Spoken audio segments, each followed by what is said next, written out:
Assalamualaikum warahmatullahi wabarakatuh. Saya Yusuf Baranto dari Prodi Manajemen ingin presentasi mata kuliah akuntansi manajemen dalam rangka ujian akhir semester.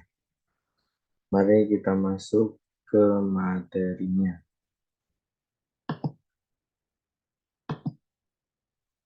Rasio likuiditas.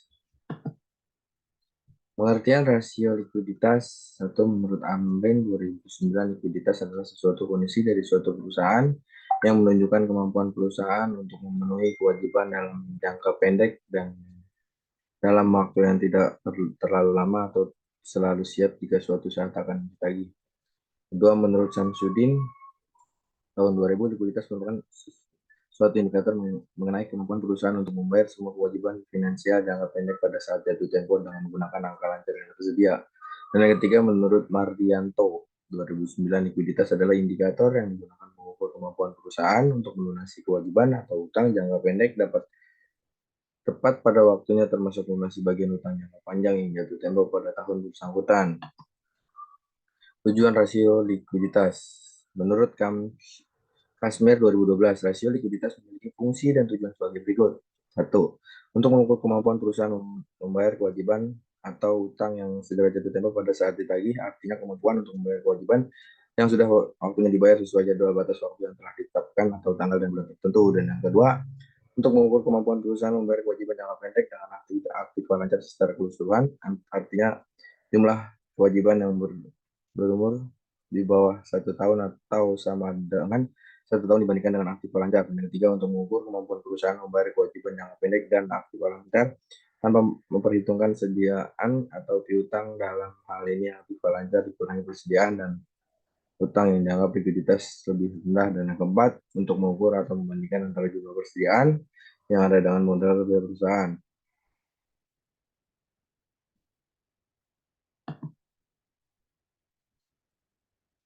Jenis-jenis rasio likuiditas. 1. Rasio lancar, current ratio. Rasio lancar adalah rasio untuk mengukur kemampuan perusahaan dalam membayar kewajiban jangka pendek atau utang yang segera jatuh tempo pada saat ditagih secara keseluruhan. Dengan kata lain, seberapa banyak aktif lancar yang tersedia untuk menutupi kewajiban jangka pendek yang segera jatuh tempo. Perhitungan rasio lancar dilakukan dengan cara membandingkan antara total aktif lancar dengan total utang lancar. Rasio lancar dirumuskan sebagai rasio lancar sama dengan aktif lancar dibagi utang lancar.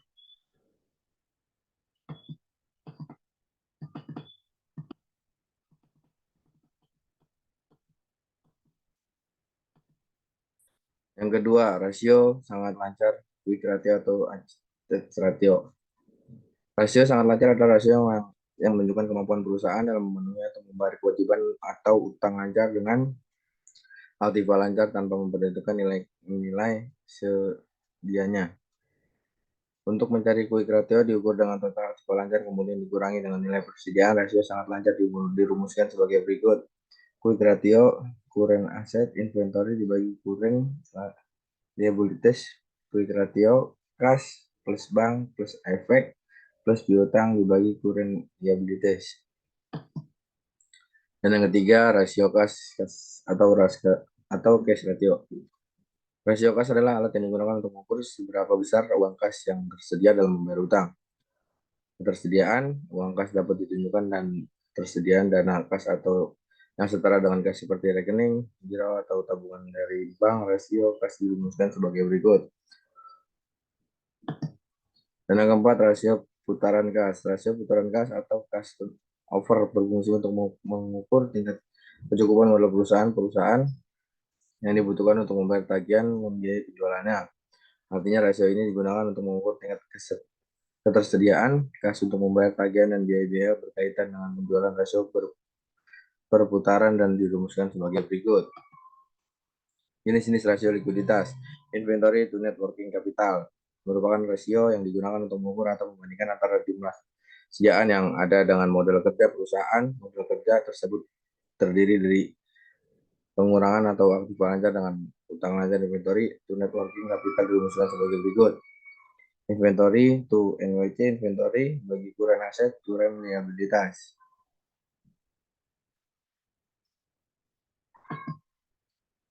Contoh rasio likuiditas. 1. Rasio lancar. Contoh, suatu perusahaan memiliki kualitas sebesar 10 juta rupiah dan kewajiban sebesar 5 juta rupiah. Jadi current ratio perusahaan adalah 10 juta dibagi 5 juta sama dengan 2,0 jika angka rasio lancarnya suatu perusahaan lebih dari 1,0 kali, maka perusahaan tersebut punya kemampuan yang baik dalam mengisi kewajiban ini.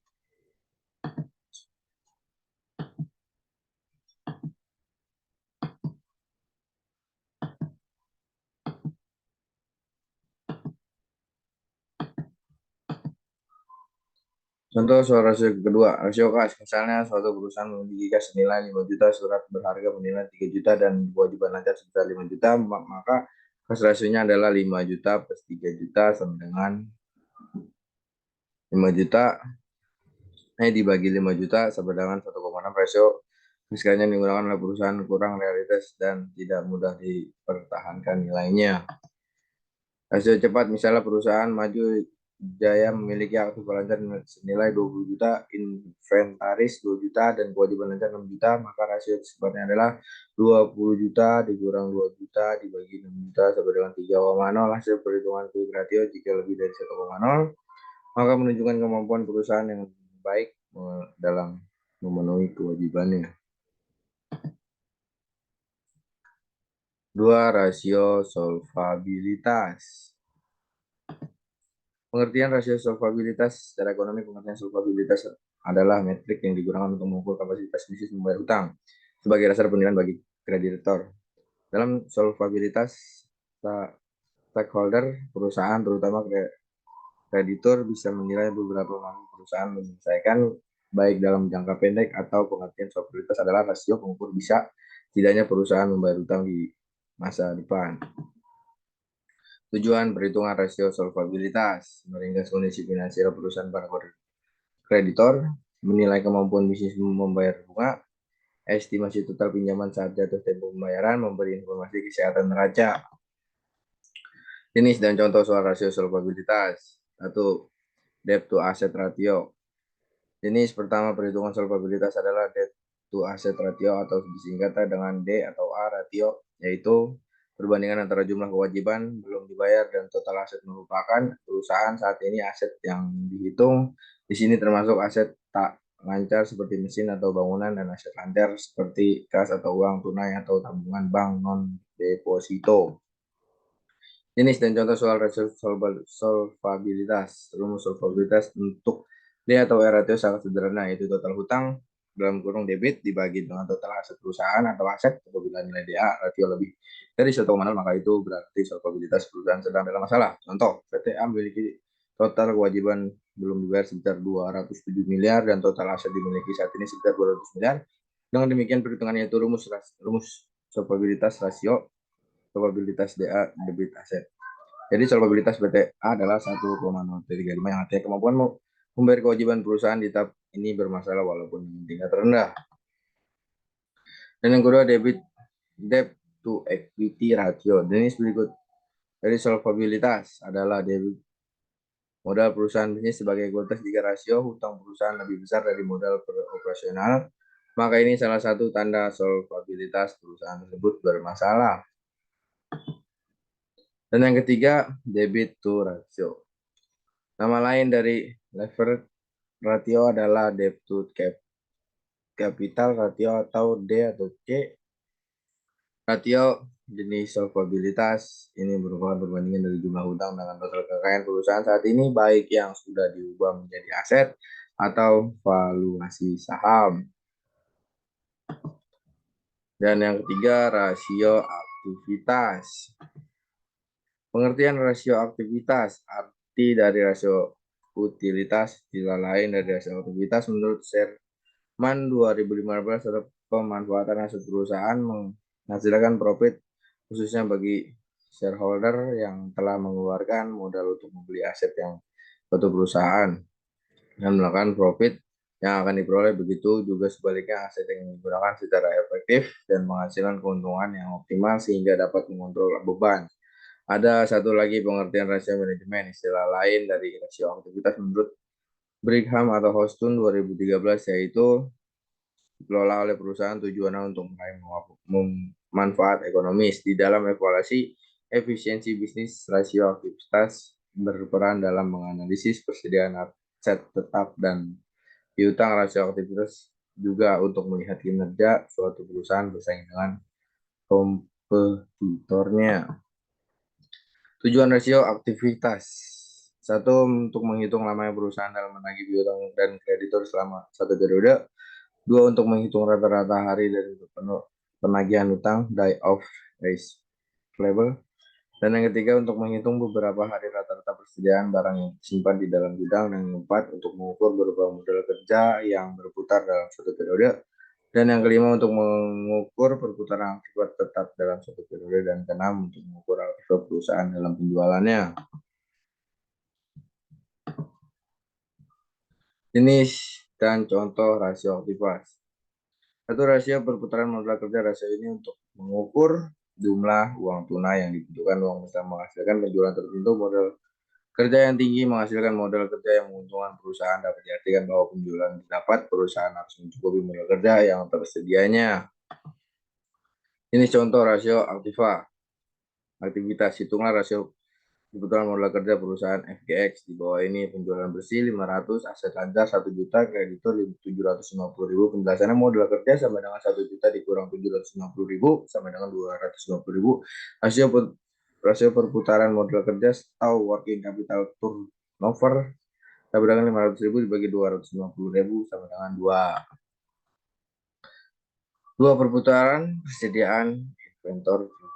Jenis rasio aktivitas ini untuk mengukur penjualan dalam suatu tahun. Rasio putaran persediaan barangnya per periode untuk menghitung kira memerlukan 2 akun, yaitu harga pokok, cost of goods. Kedua akun tersebut dilaporkan laba rugi dan neraca. Selanjutnya bagilah COGS dengan rata-rata persediaan dalam 2 tahun terakhir.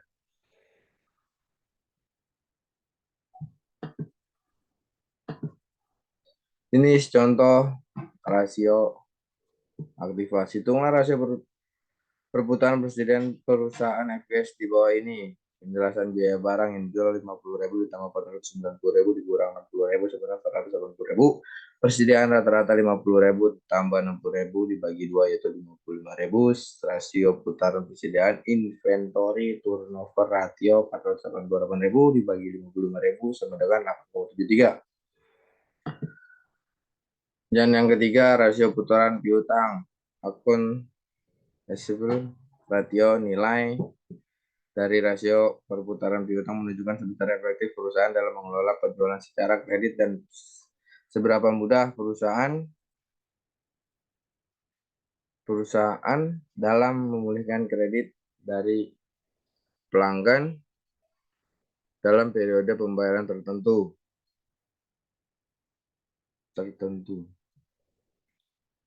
Rumus rasio perputaran piutang atau akun receivable ratio pendapatan rata-rata piutang. Terima kasih, saya akhiri presentasi ini. Saya Yogo Barnanto. Wassalamualaikum warahmatullahi wabarakatuh.